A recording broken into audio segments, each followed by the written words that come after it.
we're going to take a look at The Game.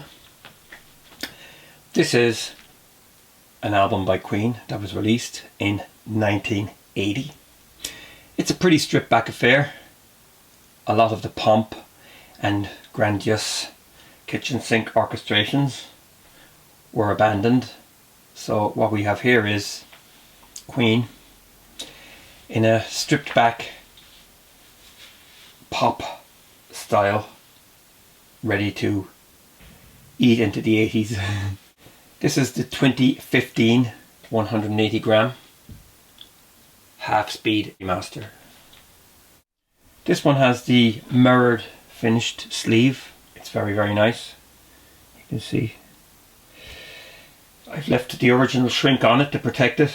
I've seen a lot of these in used condition. They get a bit crinkly. This is a beautiful copy, and I'd like to keep it that way. It's one of Queen's shorter albums, around 35-36 minutes in length. It's got 10 tracks with 4 smash hit singles: Play the Game, Another One Bites the Dust, Crazy Little Thing Called Love, and Save Me.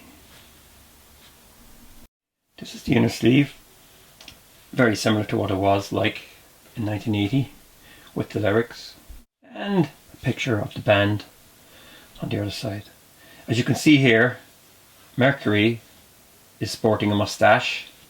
He isn't on the cover. It was kind of a transition period, going from longish hair to short hair and a mustache. For this album, Queen started working with Reinhold Mack. He worked in Musicland Studios in Munich, Germany. And as you can see here, Sail Away Sweet Sister, Coming Soon, and Save Me, plus Crazy Little Thing Called Love, were recorded June-July 1979. And the rest of the album was recorded between February and May 1980. This final album has been meticulously created using the finest technology from the original first generation master mixes. That's Bob Ludwig. Side 1 of The Game kicks off with Play the Game, a Mercury piano ballad. I always like that song. Great vocal on it, nice arrangement. Very stripped back, there's not much. The harmonies are still there, but it's a stripped back affair compared to Jazz in 1978, which was the studio album that preceded this. Dragon Attack is a kind of a funky rock jam over a repetitive bass line by Brian May. Again, the quality here is very, very clear. Bass is deep, the drums are sharp, and the guitar just comes right into your face. Another One Bites the Dust. This was a big, huge hit worldwide, written by John Deacon. He didn't write a lot of songs for the band, but when he did, they were dynamite. This was kind of his take on a chic track. It was also Rapper's Delight, I think, by Sugar Hill Gang. Very similar, that bass line. Then we have Need Your Loving Tonight. That is another Deacon track.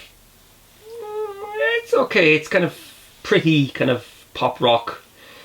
I would say it suits the album, but it's not a brilliant Queen track by any means. Next one up is Crazy Little Thing Called Love. That was a track that Mercury wrote in the bath, I think in a hotel somewhere. Kind of a rockabilly throwback to Elvis and stuff like that. There's a rumour that when John Lennon heard this, it gave him the impetus to go back and record again. I'm not sure how true that is, but it's a great concise single, and it's got a great Telecaster solo from May, which is a change from the usual Red Special. Side 2 kicks off with Rocket Prime Jive. This is a track that's introduced by Mercury in a slow, kind of meandering fashion, and then it kicks off and Roger Taylor takes over. There's synthesizers dotting this, an Oberheim, which Taylor bought, and the band they don't go full hog on this album, but there's a lot of little noises and kind of samples and stuff like that. It's quite interesting. Moves on to Don't Try Suicide.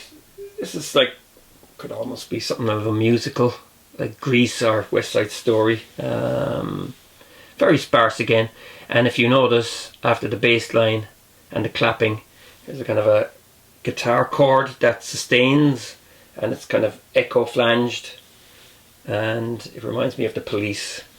I think John Deacon liked the Police. Police were very big in 1980. Reminds me of the sustained chord from Walking on the Moon. Then we got the Brian May track, Sail Away Sweet Sister. This is kind of Queen that harks back to the early 70s, I'd say.